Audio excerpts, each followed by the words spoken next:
Olá, o tema de hoje é envelhecimento, a sua introdução e correlações.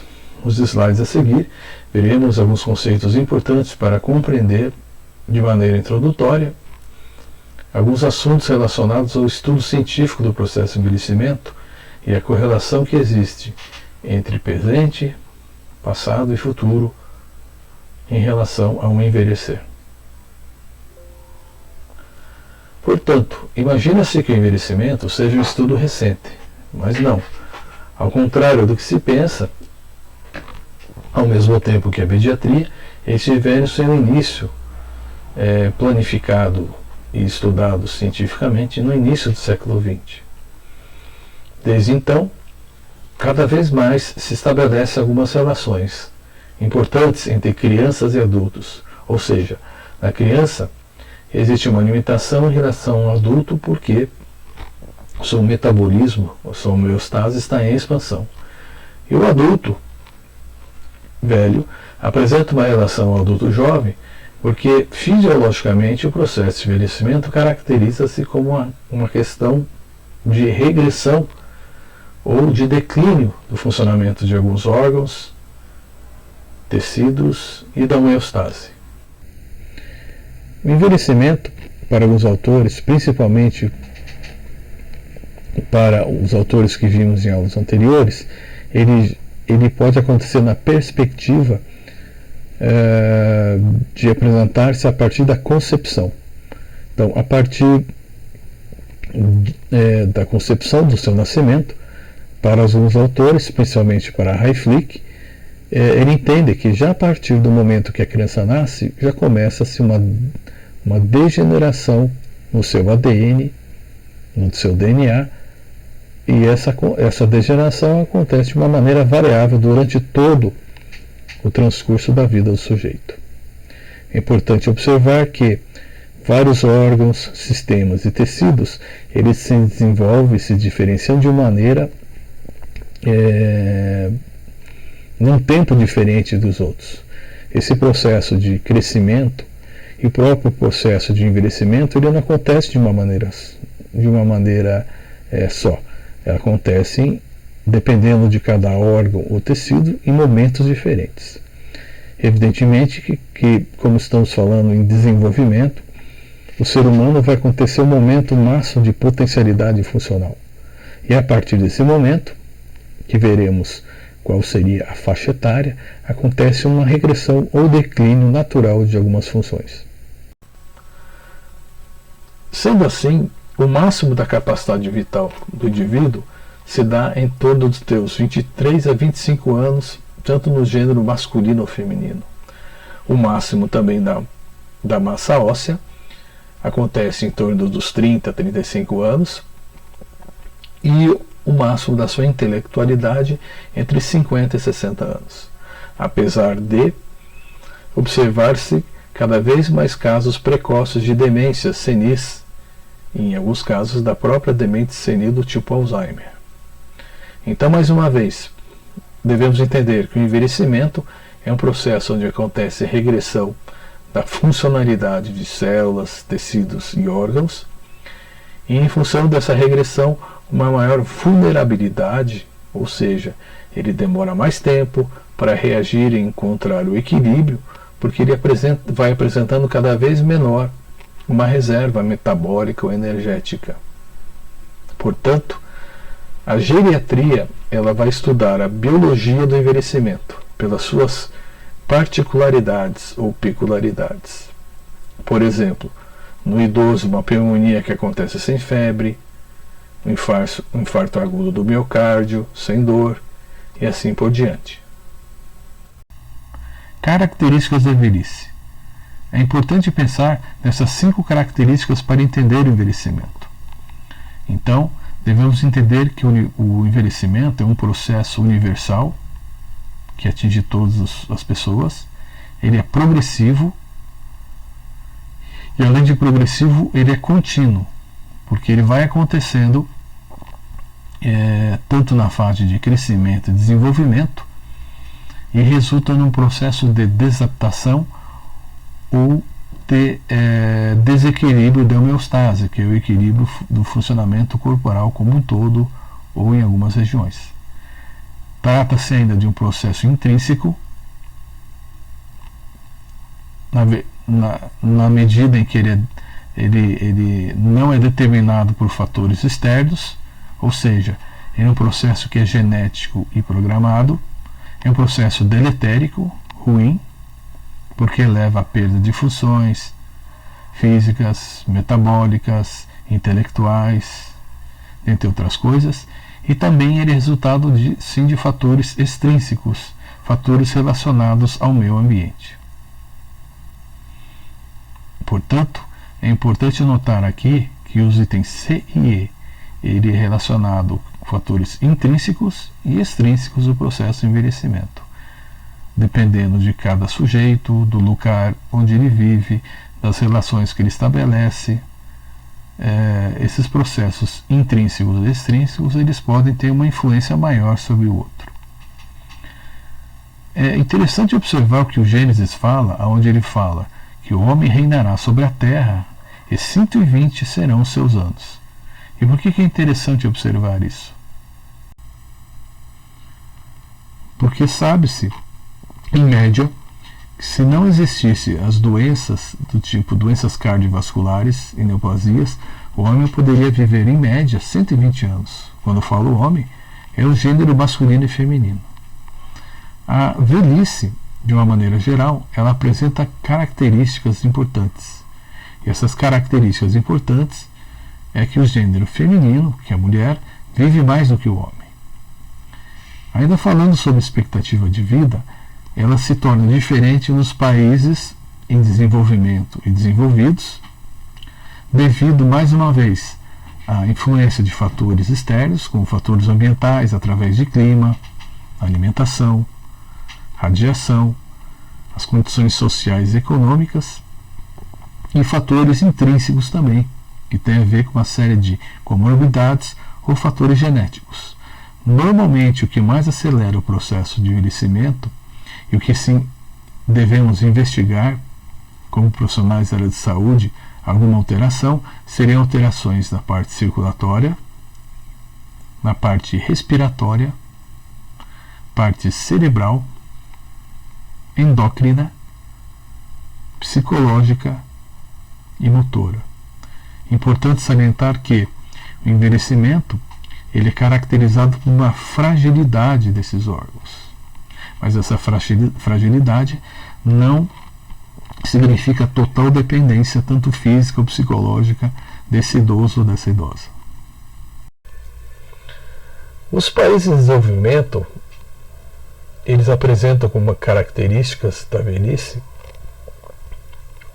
e isso aconteceu, devido ao maior interesse em assistência materno-infantil em jovens. Os idosos, é um grupo politicamente frágil, a produção de conhecimento na área de geriatria biomédica e social é um pouco lenta ainda, e o número de idosos em relação à omissão perante a velhice é díspare. Ou seja, muitos idosos, a população idosa está crescendo sem políticas, quer sejam políticas públicas, que ataquem alguns problemas crônicos do idoso. Por exemplo, a maior causa de mortalidade em jovens e idosos são as doenças cardiovasculares. Portanto, particularmente ou publicamente, deveria ser mais investido em programas para tratar essa questão, onde não é feito de maneira importante. Outra característica dos países de desenvolvimento para o idoso, que todo idoso ele tem uma característica de uma pessoa improdutiva e decadente. Não tem finalidade dentro da sociedade. Nós sabemos que ele tem essa finalidade dentro da sociedade. Ele pode ser produtivo, sim. No Brasil, principalmente, ele tem como característica o envelhecimento a sua concentração nas grandes cidades, em razão do movimento migratório que aconteceu nas décadas de 70 e 80 para cidades, criando cidades de médio e de grande porte. Uma importante característica também é o aumento da expectativa da vida da mulher em relação ao homem. Isso pode ser caracterizado pelo maior cuidado e pela educação que a mulher recebe da sua mãe, principalmente, ou das avós, dos avós, em relação ao conhecer o próprio corpo e cuidar do próprio corpo. Isso faz muita diferença. Importante também que, em função de tudo isso, em países de desenvolvimento e aumento da população e falta, ausência dessas políticas, principalmente políticas públicas, um custo cada vez maior ao atendimento da pessoa idosa. Portanto, seria muito interessante e importante para nós, profissionais da área da saúde, estimularmos e participarmos e planejarmos programas precoces, né, para prevenir uma série de comorbidades que encontramos no envelhecimento. Como se deve tratar a velhice? Primeiro, ter em mente que velhice não é doença, portanto, não deve ser tratada. A velhice é um processo de lentidão de alguns órgãos, pode existir sanidade nesse processo, né? A pessoa não precisa perder a sua sanidade mental, pode sim ter um declínio funcional que é esperado e deve vir com tranquilidade, não com desespero e nem também pensar que é um momento final da vida, é inevitável. Outra situação importante para nós profissionais da área da saúde, e também que seja de uma maneira muito importante e frisar o nosso paciente adulto, jovem ou idoso, é que existe uma diferenciação entre o envelhecimento fisiológico e patológico. Na literatura, conhecemos a correlação do termo fisiológico como senescência e patológico como senilidade. A geriatria de manutenção de saúde, ela é responsável pela manutenção da autonomia, a reabilitação física e social. E é importante que ela seja executada não só por um profissional, mas por uma equipe multiprofissional e interdisciplinar. Já a parte preventiva dentro da geriatria, ela identifica os fatores de risco e seu controle. Para frisar um pouco mais, a velhice, que apresenta menor adaptação ao meio ambiente, está presente no que Mark Twain nos fala. Lá no início do século XX, 1900, onde ele diz que nossa vida seria mais feliz se nascêssemos aos 80 anos, se fôssemos gradativamente nos aproximando dos 18 anos. Mas vocês acham que seriam felizes mesmo? Vejam o filme que tratou essa questão do envelhecimento, do envelhecer ao rejuvenescer. Vocês vão ver que os transcursos da vida eles são importantes nesse processo. Como se deve tratar a velhice? Para se tratar a velhice, é importante entender os profissionais e os campos de atuação da própria velhice. Ou seja, o que determinamos como geriatria é o ramo da medicina que cuida do tratamento das doenças do idoso, prevenção, fatores clínicos e da reabilitação. E a gerontologia é uma ciência multi e interdisciplinar, onde se observa todos os aspectos da vida do idoso, os aspectos sociais, econômicos, espirituais e psicológicos. Um pouco do histórico do estudo do envelhecimento. Como já falamos anteriormente, inicia-se lá no início do século XX, nos anos 1900, com o pesquisador Limetniakov, onde ele descreve o estudo do envelhecimento como ciência. E também já define algumas características do que seria fisiológico e não fisiológico para o processo de envelhecimento. Em 1909, Netcher observa e cria o termo geriatria para o estudo clínico da velhice. Na década de 20, Stanley Hall, ele vai contra a crença que a velhice é o reverso da adolescência, ou o reverso da primeira fase da infância, onde se tenta criar e cuidar, ou então subverter o idoso de autoridade e responsabilidade, tratando como uma criança ou um adolescente que tem que ser tutelado por pessoas, pelo Estado, enfim, pela sociedade. Na década de 30, Marjorie Warren introduz a avaliação no idoso que seja realizada de uma forma multi e interdisciplinar, em razão a um trabalho sistematizado em asilos na Inglaterra. Nas décadas de 50 e 70, acontece um aumento no número de trabalhos publicados sobre a velhice. Em 61, Hayflick, que citamos na aula de Como e Por que Envelhecemos, algumas alterações em teorias genéticas, ele cita 3 fenômenos que refletem alguns preconceitos na década de 60, e alguns persistem até agora, a respeito da gerontologia, onde se diz que a gerontologia não é séria porque é um campo de charlatões ou pessoas que enganam as outras pessoas, que existe falta de base concreta e fundamento teórico, onde existem pesquisas importantes no campo das ciências sociais e humanas a respeito do processo de envelhecimento, e aí sim a falta de investimento em pesquisas, que persiste até hoje. Na década de 1980 e 1990 surge a questão de interação do envelhecimento como uma questão social, uma questão da sociedade, e abrindo assim a influência e a interdisciplinaridade entre várias áreas, fora da área de saúde, principalmente. Por que da especialidade de geriatria e gerontologia? Primeiro, porque existe uma incidência de doenças e comorbidades particulares ao idoso, com algumas velocidades e interrelacionamentos com outros órgãos e sistemas. Segundo, pela dificuldade diagnóstica.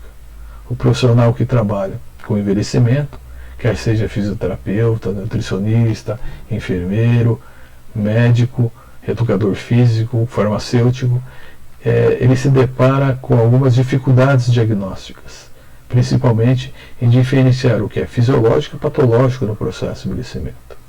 Sendo assim, existe também uma dificuldade na prescrição de um tratamento. Ou seja, existem alguns cuidados que devem se tomar. Por exemplo, um indivíduo idoso que tem osteoporose, em relação à carga de exercícios, utilização de alguns aparelhos de eletrotermofoterapia, como ultrassom, que pode acelerar um processo de uma osteoporose, dentre outras coisas mais.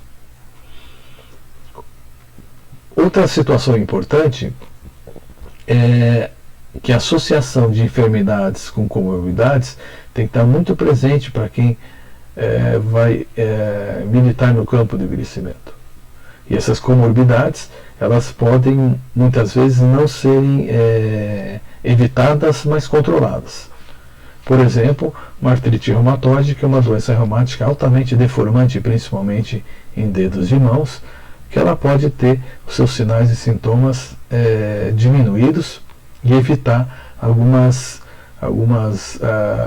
alterações importantes que podem levar à incapacidade funcional desse idoso. Outra situação é evitar também uma tendência à cronicidade.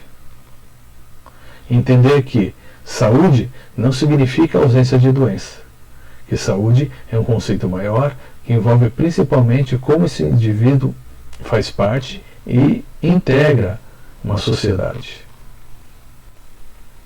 Importante também que existe a necessidade de profissionais ligados à área de reabilitação, e que esses cuidados, eles não são físicos, fisiológicos, eles necessariamente têm que estar ligados às questões psicológicas e principalmente a questões sociais. Algumas alterações fisiológicas observadas na velhice de uma maneira muito geral pois nós veremos essas alterações nas aulas seguintes com maior detalhamento, como estudaremos o envelhecimento fisiológico divididos por regiões. Assim, o que acontece de uma maneira geral é a diminuição da presença de alguns tecidos, principalmente dos parênquimas, e esses tecidos são substituídos por tecidos fibróticos e gordura. Acontece também, fisiologicamente, uma diminuição do tamanho dos órgãos. Uma diminuição das funções fisiológicas controlada, desde que as comorbidades não se exacerbem, é normal para o processo de envelhecimento. Alguns exemplos de uma média, de uma diminuição dessas capacidades fisiológicas no idoso. Pode diminuir até 50% a capacidade vital, a força muscular, conhecida como sarcopenia, fluxo sanguíneo, principalmente na parte dos rins, onde o rim é um órgão importantíssimo e é um marcador biológico do processo de envelhecimento, como veremos em outras aulas. Diminuição de 30% normalmente do débito cardíaco, taxa de filtração renal, desempenho intelectual, desempenho em 20%, diminuição do fluxo sanguíneo cerebral, do metabolismo basal, da velocidade de condução nervosa. Os 5 Is da senilidade.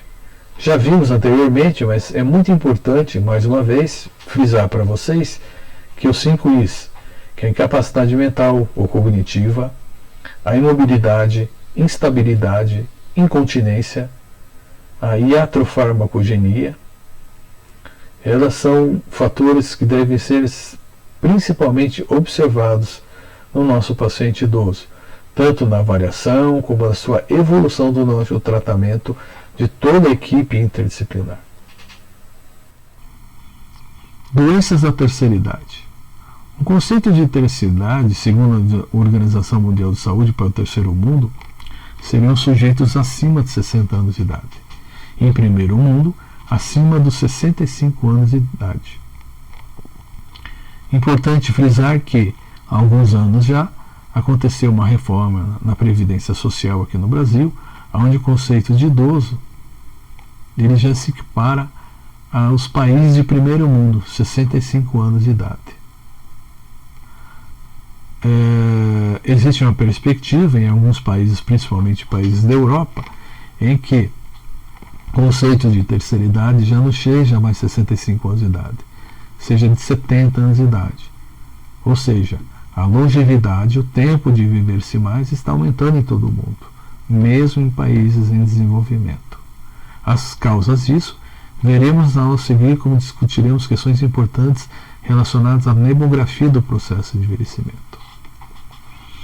Alguns exemplos, muito rapidamente, para vocês se situarem, que em relação ao envelhecimento, como já foi dito anteriormente, acontece uma fragilidade relativa, dependendo de pessoa, de gênero, atividade que a pessoa desenvolveu, uma diminuição das reservas físicas e psíquicas e principalmente uma diminuição da capacidade de reação ao estresse.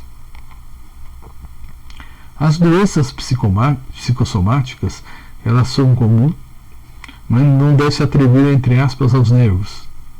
Elas devem se atribuir principalmente às questões de degeneração do córtex cerebral e algumas alterações que acontecem, alteração de humor durante o desenvolvimento na vida do adulto. Algumas patologias do nosso tempo, elas estão presentes em idosos, mas não são características exclusivas de idosos. Ou seja, as neuroses, quadros depressivos, transtornos bipolares, suicídio, estão presentes em idosos, com algumas diferenciações, mas não são características exclusivas de idosos. A etiologia. É muito comum encontrar o quê? O relato de idosos acima dos 60, 65 anos, ou mais novos com doenças crônicas, que a vida não apresenta sentido. Isso está relacionado a condições físicas, econômicas, mas principalmente a questões sociais de relacionamento entre as pessoas. As pesquisas de envelhecimento. Aqui no Brasil, principalmente, o estudo do envelhecimento, enquanto ciência, ele iniciou oficialmente na década de 60 com a criação da Sociedade Brasileira de Geriatria. Em 66, acontece a criação da primeira Sociedade Sul-Americana de Geriatria. Em 68, a Sociedade Brasileira de Geriatria e Gerontologia, ele faz parte da IAG, que é a Associação de Estudo de Gerontologia. E o SESC, na cidade de São Paulo, é o pioneiro com o início de trabalhos e de programas a atingir a população da terceira idade. Já em 1975, a Universidade Católica do Rio Grande do Sul funda um serviço de geriatria. E lá em 1982, acontece a fundação do Instituto Sede Sapiente, que é o primeiro curso de gerontologia da Pontifícia Universidade Católica de São Paulo. Na década de 90, a USP inclui em alguns cursos da área de saúde a geriatria como disciplina. Em 1996, acontece a instituição das políticas nacionais para o idoso. Em 97, surge o curso de gerontologia a nível de mestrado na Unicamp, onde persiste até agora em nível de mestrado e doutorado. Em 98 surge a gerontologia social na PUC São Paulo, a nível de mestrado, onde eu cursei esse mestrado. E em 1999 surgem e são oficializadas as políticas nacionais para a saúde do idoso, o que leva à constituição e oficialização do Instituto Nacional do Idoso. Consequências do envelhecimento. É importante nós termos consciência que, quando se fica velho, não existe essa questão de se ficar feio. E esse conceito é muito trazido pelos nossos pacientes idosos. É importante sempre salientar e fundamentar que o processo de envelhecimento, a pessoa adquire uma maturidade, adquirida principalmente pela experiência e pela sua história de vida. É importante frisar para os cuidadores, familiares e para o próprio idoso que ao envelhecer ele não volta a ser criança. E devemos sempre evitar o tratamento de infantilização do idoso, como meu vovozinho, minha vovozinha.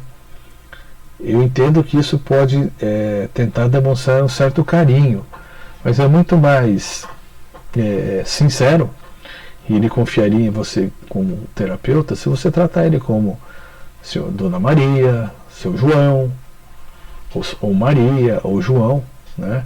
Descaracterizando dessa questão de dependência. É importante pensar também que a longevidade no Brasil aumenta cada vez mais, e isso só é possível porque existiu o privilégio da saúde que aconteceu na década de 90 pelo controle das comorbidades ou das doenças. É importante desvincular também que o envelhecer seja preparação para a morte, apesar dela acontecer. Ela não precisa ser um fator limitador de realizar